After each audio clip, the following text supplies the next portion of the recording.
अतः परीक्षामि संसिध्यम् योगिनां परं गुरु पुरुषस्य यत् कार्यं म्रियमाणस्य सरेवदा वीर्यान्विते सिद्धप्रशेनः कृतो लोक हितं दीप आत्मवित्त सम्मतः पुंसां श्रुत्व्यादिषु यः परः। राधा मेरी मात है, पिता मेरे घनश्याम, इन दोनों के चरणों में मेरा कोटि कोटि प्रणाम, मेरा कोटि कोटि प्रणाम। आप सभी का स्वागत है। आप सभी पर भगवान की कृपा बनी रहे। प्रिय भक्तों, आप सभी का जीवन मंगलमय हो, खुशियों से भरा रहे और यूं ही भगवान की कथाओं से जुड़े रहें और अपने जीवन को कृतार्थ करें। इन्हीं शुभकामनाओं के साथ मैं कथा में आगे बढ़ूंगी। आप सभी से एक निवेदन है कि आप सभी हमें सपोर्ट कीजिए। आप सबके तरफ से कोई सपोर्ट नहीं मिल रहा है ना, तो मन थोड़ा डाउन हो रहा है। ठीक है, खैर आप सभी की जैसी मर्जी हो। ठीक, तो कथा में मैं आगे बढ़ूंगी। मैं बारंबार कहती हूँ कि मैं भागवत जी की थोड़ी थोड़ी सी कथा आप सभी तक पहुंचाने का प्रयास कर रही हूँ। आप सभी यदि सहयोग नहीं देंगे तो कैसे होगा, ये काम संभव कैसे होगा। इसलिए आप सभी ज़्यादा से ज़्यादा प्यार दुलार दें और सपोर्ट करें, तभी हम इसमें आगे बढ़ पाएंगे। कल की कथा में सुना आपने कि भागवत जी को महापुराण कहते हैं। व्यास जी ने 17 पुराणों की रचना कर डाली, परंतु उनको शांति नहीं मिली, शांति नहीं था, मन अशांत था। तो नारद भगवान के द्वारा बताया गया कि 18वां पुराण श्रीमद् भागवत महापुराण का रचना कीजिए, तब शांति मिलेगा। तो श्रीमद् भागवत महापुराण ऐसा पुराण है जिससे सभी को शांति मिलता है, सभी को शांति मिलता है। तो व्यास जी ने 18वां पुराण श्रीमद् भागवत की रचना की और उन्हें शांति तब मिला जब उन्होंने श्रीमद् भागवत की रचना कर दिया। 17 पुराण लिखे थे पर उनको शांति नहीं थी, मन अशांत था। लेकिन जब वो श्रीमद् भागवत महापुराण की रचना किए तब जाके उनको शांति मिली। तो भागवत जी हम सबको शांति प्रदान करने वाली है। भागवत जी में 10 लक्षण होते हैं। भागवत जी में कितने लक्षण होते हैं? 10 लक्षण। अन्य पुराणों में किसी में 7, किसी में 6, किसी में 5, किसी में 4 होते हैं, और भागवत एक ऐसा पुराण है जिसमें 10 लक्षणों का वर्णन है। अत्र सर्गो विसर्गस्य स्थानं पोषरमोत्या मनमंतरे सानु कथा निरोधो मुक्ति श्रेय। ये 10 लक्षणों का वर्णन जिसमें भली भांति हो वह श्रीमद् भागवत महापुराण है। ये 10 लक्षणों का वर्णन जिसमें भली भांति हो वो क्या है? श्रीमद् भागवत महापुराण है। इसलिए सबको पुराण कहा जा सकता है, पर महापुराण नहीं कहा जा सकता है। अब कोई अपने मन से कह दे तो उनकी मर्जी है ना। आप कह रहे हैं अलग विषय है, इसलिए भागवत को ही महापुराण कहा गया है। भागवत जी में हमें ये बताया गया है कि हम अजनाब खंड के वासी हैं। हम किस खंड के वासी हैं?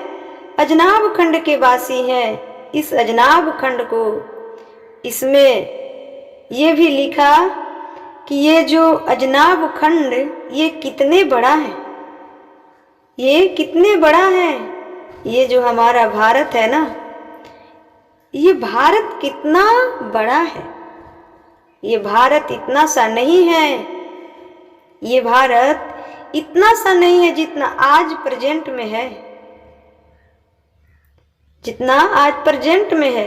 ये पूरा चाइना, पूरा केवल तिब्बत बस नहीं, पूरा चाइना, इराक, ये सब भारत है। जैसे पाकिस्तान भारत ही था, बंटवारे से फिर वो पाकिस्तान हो गया। पड़ोसी हमारा बांग्लादेश ये भारत, ये बंटवारे से बांग्ला हो गया।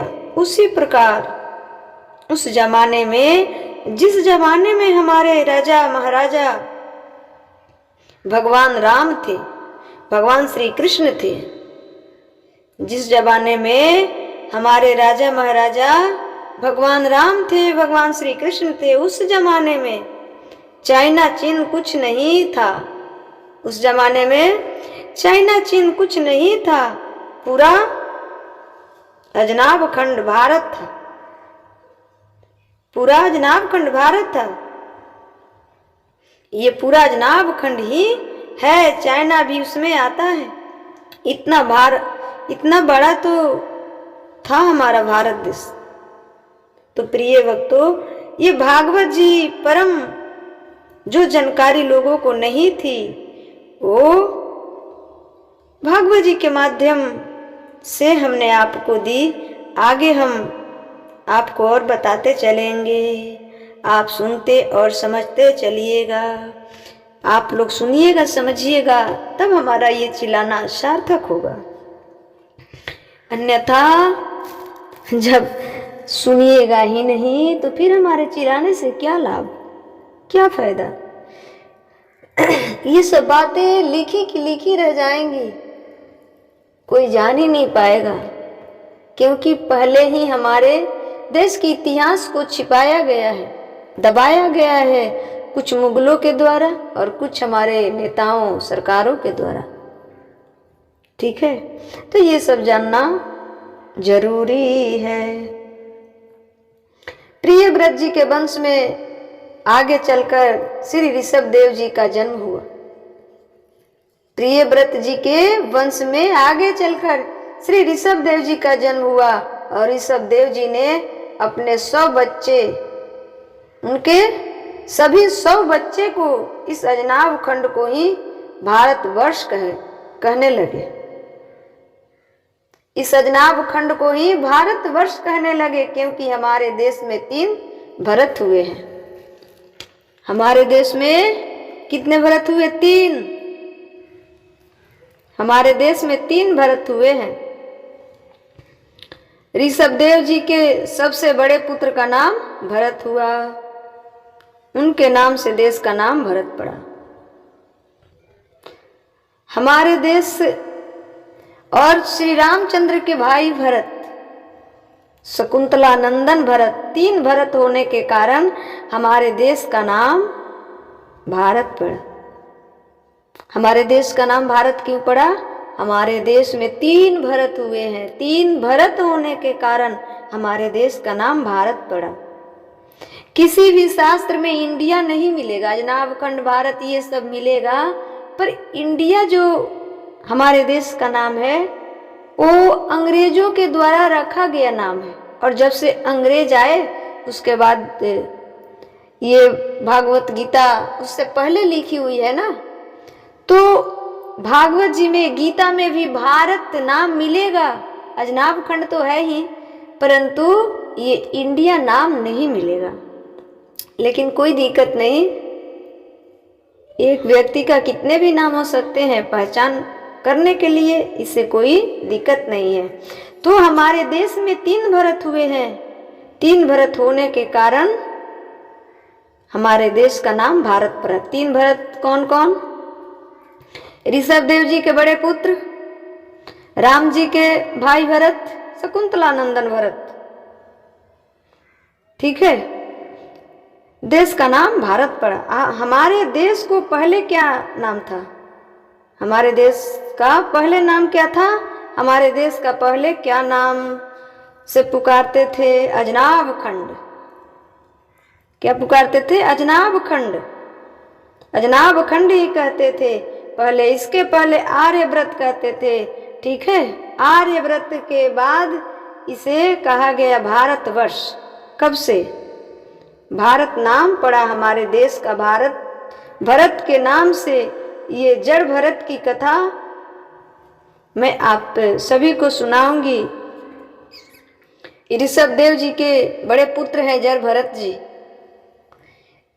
मैं शॉर्ट में आज बता रही हूं कि इतने बड़े ज्ञानी, इतने बड़े संत जब किसी जीव के लोभ में पड़ जाते हैं, जीव के प्रेम में आसक्त हो जाते हैं, फंस जाते हैं, तो उन्हें पुनरूपी जननम पुनरूपी मरणम पुनरूपी जननी जठरे शयनम, बार बार जन्म मृत्यु की चक्र में घूमना पड़ता है।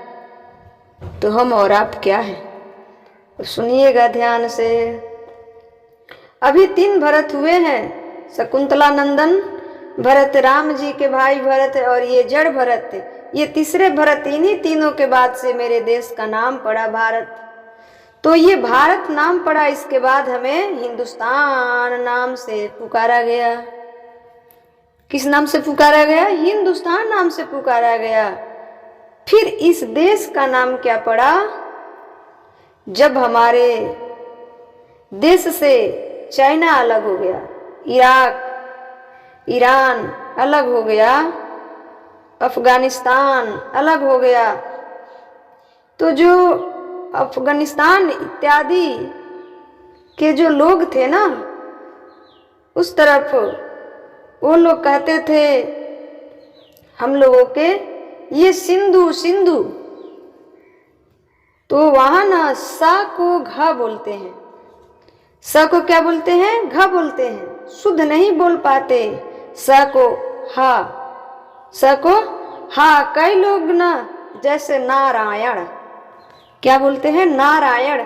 कई लोग र को न बोलते हैं, कई लोग कहते हैं नारायण, लेकिन शुद्ध उच्चारण क्या है? नारायण। वैसा ही ये अफगानिस्तान के लोग सिंधु को स को ह बोलते हैं। स को क्या बोलते हैं? ह बोलते हैं, क्योंकि शुद्ध उच्चारण नहीं कर पाते हैं। जैसे नारायण शब्द का सब कोई सही उच्चारण नहीं कर पाते, कोई नारायण कहते हैं और कोई नारायण कहते हैं। सही उच्चारण नहीं निकल पाता। जैसे पंजाब के लोग शिष्य को सिख कहते हैं। पंजाब के लोग शिष्य को क्या कहते हैं? सिख कहते हैं। गुरु नानक देव जी के सभी शिष्यों थे, सभी शिष्य थे, तो शिष्य के क्या बोलते हैं वहां? सिख। जैसे आज हम लोग सिख धर्म कह रहे हैं, जैसे आज हम लोग सिख धर्म कह रहे हैं, एक्चुअली ये सभी सिख भाई हमारे गुरु नानक देव जी के शिष्य हैं। ये सभी सिख भाई हमारे गुरु नानक देव जी के शिष्य हैं। शिष्य से सिख हो गए। क्यों? क्योंकि वहां पर जो पंजाब में ना आज भी जैसे क्षत्रिय है ना, तो वहां पंजाब में क्षत्रिय को छा नहीं बोलता है लोग। छा को छा नहीं बोलता है लोग। क्यों? क्योंकि उच्चारण नहीं निकलता सही, तो खा बोलते हैं लोग। छा को खा बोलते हैं। तो छत्री नहीं बोलते, खत्री हो गया। छत्री का क्या हो गया? खत्री हो गया। क्यों? क्योंकि वो छा नहीं बोल पाता है लोग। छा बोलिए आप, कई लोग नहीं बोल पाते छ, तो वो छ को ख बोलते हैं। उसी प्रकार तो सिख सिख, शिष्य से सिख, शिष्य से क्या सिख। शिष्य बोलना थोड़ा टफ है, थोड़ा कठिन है, थोड़ा टेढ़ा है। शिष्य से फिर उन्होंने सरल क्या कर लिया, सिख। गुरु नानक देव जी के सभी शिष्यों को ही सिख कहा जाता है, ठीक है। गुरु नानक जी के सभी शिष्यों को ही सिख कहा जाता है, ठीक है। वहाँ क्षत्रियों को खत्री कहा जाता है। उसी प्रकार हम सिंधु नदी के किनारे रहने वाले थे। हम कहाँ के रहने वाले थे, सिंधु नदी के किनारे रहने वाले थे। तो अफगानिस्तान इत्यादि वहाँ के लोग हमें वहाँ पर सिंधु ना कह सके, सिंधु ना कह सके, तो वे लोग हमें हिंदू के नाम से पुकारने लगे।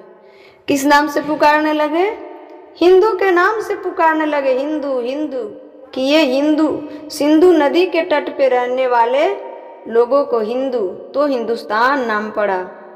तो क्या नाम पड़ा हमारे देश का, हिंदुस्तान नाम पड़ गया, हिंदुस्तान। जबकि हमारे धर्म का नाम शास्त्रों में क्या पाया जाता है, हमारे धर्म का नाम शास्त्रों में सनातन धर्म पाया जाता है।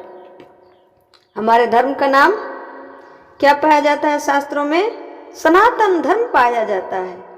हम सनातनी हैं, हम क्या है, सनातनी है। सिंधु नदी के किनारे रहने वाले, सिंधु नदी जानते हो, आधी पाकिस्तान में आधी हिंदुस्तान में, समझते हैं ना। सिंधु नदी बहुत बड़ी नदी है। तो सिंधु भारत की उस तरफ से आने के लिए पहली नदी है सिंधु नदी, समझ रहे हैं ना। मुगल जो आते थे सिंधु को पार करके आते थे। मुगल जो हमारे देश में आते थे तो सिंधु नदी को पार करके आते थे। उनको पहली नदी कौन सी पड़ी, सिंधु। तो स को ह बोलते हैं, स को क्या बोलते हैं, ह बोलते हैं। तो हिंदू हिंदू, तो ये हिंदुस्तान हो गया। क्या नाम डाल दिए, हिंदुस्तान। हमारे देश का नाम भारत, उसके बाद क्या पड़ा, हिंदुस्तान हो गया। फिर हमारे देश में आए अंग्रेज। फिर हमारे देश में क्या है, कौन है, अंग्रेज आए। तो उन्होंने हमारे देश को एक नाम दिया, इंडिया। उन्होंने हमारे देश को क्या नाम दिया, इंडिया। उन्होंने देश का नाम क्या रखा, इंडिया। जबकि हमारे देश का नाम इंडिया नहीं, हमारे देश का नाम जो हमारे गीता में, हमारे शास्त्रों में, हमारे जगह जगह मिल जाएगा, वो नाम केवल भारतवर्ष है। शास्त्रों में कौन सा हमारे देश का नाम मिलता है, भारतवर्ष। भारत माता की जय हो। शुद्ध नाम हमारे देश का केवल भारत है। आर्यव्रत, अजनाब खंड, जम्मू द्वीप, आर्यव्रत, अजनाब खंड, जम्बू द्वीप, ये इसके बाद भी नाम पड़ा जो भागवत जी में लिखा है, उसे भारतवर्ष कहते हैं, उसे भारतवर्ष कहते हैं। ये लिखा है। भारत शब्द गीता में भी कई जगह पाया गया है, भागवत में भी कई जगह पाया गया है। पर इनके बाद इंडिया तो अभी का नाम है, इंडिया अभी का नाम है, अंग्रेजी का इसलिए ग्रंथों में नहीं मिलता। इंडिया नाम हमारे ग्रंथों में, हमारे शास्त्रों में नहीं मिलता। इंडिया इत्यादि ठीक है, पहचान है सब प्रकार से, पर मेरा देश सबसे श्रेष्ठ है और इसका साइंस सबसे श्रेष्ठ है। मेरा देश क्या है, सब देशों से श्रेष्ठ है और इसका साइंस भी सब देशों से श्रेष्ठ है।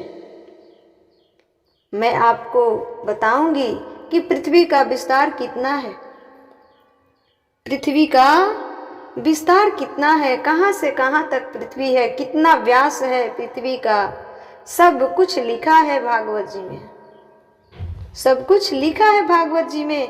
पर जानेंगे हम सब कब, जब उसे पढ़ेंगे, जब समझेंगे। लेकिन आज के हमारे भाई बहनों शास्त्रों को, पुराणों को, वेदों को अवहेलना करने में लगे हैं, जबकि जो बात साइंस को पता नहीं है वो हमारे शास्त्रों में लिखी हुई है। हमारे ऋषि मुनि रिसर्च करके लिखे हुए हैं। जब तप के अपने ज्ञान के बल से। इसलिए थोड़ा थोड़ा सा करके मैं वो प्रसंग लेकर आती हूँ जो प्रसंग कथाओं में जल्दी कोई नहीं सुना पाता है। और मैं ये चाहती हूँ कि हमारे युवा भाई बहन हमारे ग्रंथों से, हमारे शास्त्रों से प्रेम करने लग जाएं। मैं ये नहीं कहती कि दिन रात शास्त्रों को रटो, तुम अंग्रेजी मत पढ़ो, तुम साइंटिस्ट मत बनो, तुम डॉक्टर मत बनो, मैं ये नहीं कहती। तुम अपना कर्म सब कुछ करो। तुम डॉक्टर बनना चाहते हो, डॉक्टर बनो। एडवोकेट बनना चाहते हो, एडवोकेट बनो। जज बनना चाहते हो, जज बनो। पढ़ो लिखो, बढ़िया नाम करो, पैसा कमाओ, परंतु अपने शास्त्रों को, अपने वेदों को अवहेलना ना करो। पढ़ नहीं सकते हो, 10 मिनट 20 मिनट समय निकाल कर सुना कीजिए, सुना तो कीजिए।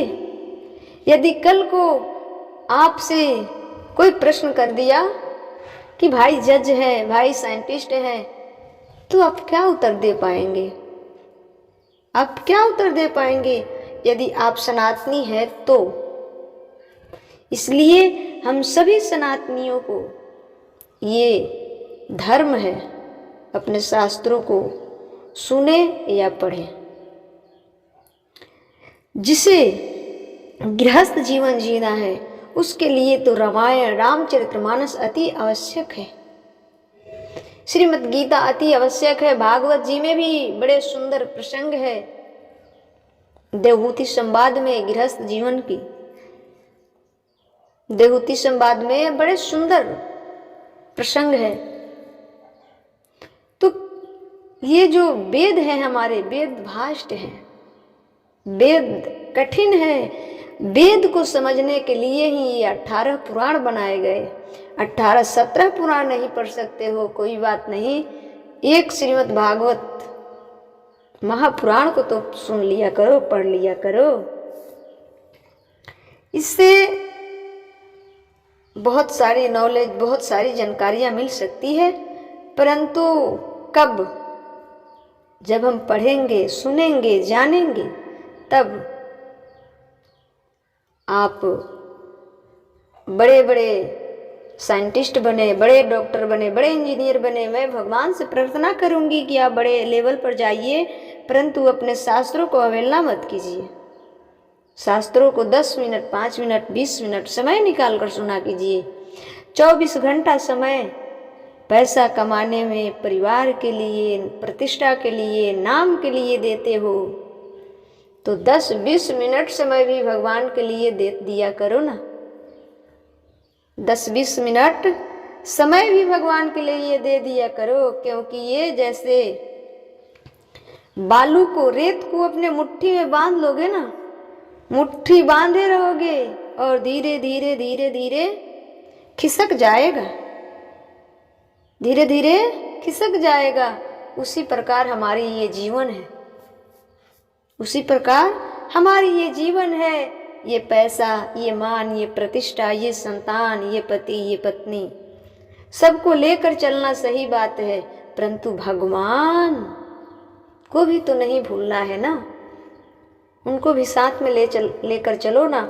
ये कौन जानता है कि कब मृत्यु आ जाएंगी, मृत्यु कब आ जाएंगी। जैसे रेत मुट्ठी बंधे हैं और खिसक रहा है, उसी प्रकार हमारी ये जो आयु है, जिस दिन से हम जन्म ले लिए उस दिन से ये घट रहा है। ये मृत्यु, ये काल कल को समय नहीं देता, काल कल को समय नहीं देता, वो निगल लेता है। इसलिए शास्त्रों का अवहेलना नहीं होनी चाहिए, सम्मान श्रद्धा पूर्वक होनी चाहिए। तो पृथ्वी का सब कुछ लिखा है, भागवत जी में कितनी बड़ी पृथ्वी है। श्री भरत जी महाराज को उनके पिता जी समझा रहे हैं